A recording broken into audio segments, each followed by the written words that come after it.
about the word balance? It's getting philosophical.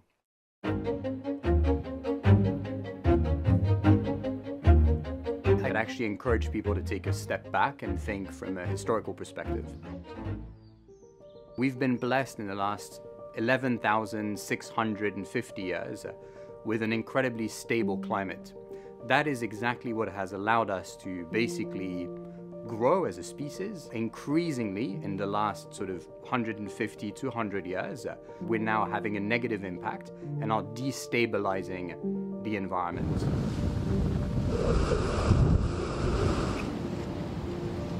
Planetary boundaries is a very helpful concept because it allows you to understand what that scale of human expansion has had in terms of its implication on its environment.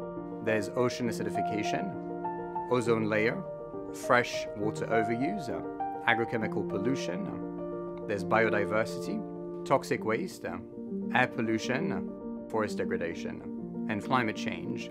It's very useful thinking about them individually, but it's also thinking about their interconnections. If you start with climate change, as this increase in temperature occurs, we get more and more extreme weather events. Now, what happens is as you get more and more, say, droughts, more and more wildfires as well, that causes forest degradation, right? Because you get forests going up in smoke.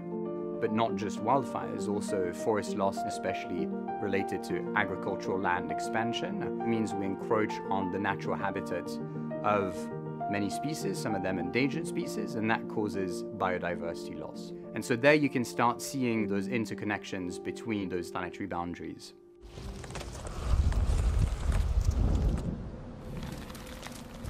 Planetary boundaries as a framework and the scientific evidence around it is what informs our house view on how we think the environmental transition is going to unfold. And how it's going to unfold in the real economy will have incredibly material implications for risks and returns in financial markets.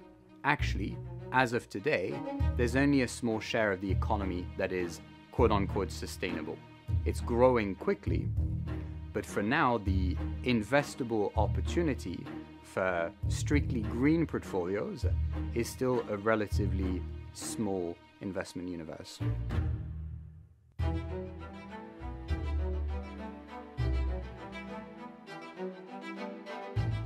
Regulators, and the Europeans in particular, have decided to be a bit more forward-thinking, and they have formalized a framework in order to bring more transparency and more credibility to what is and what isn't a sustainable economic activity, a sustainable investment. What that is very likely to bring to the markets in the next couple of years is a reality check.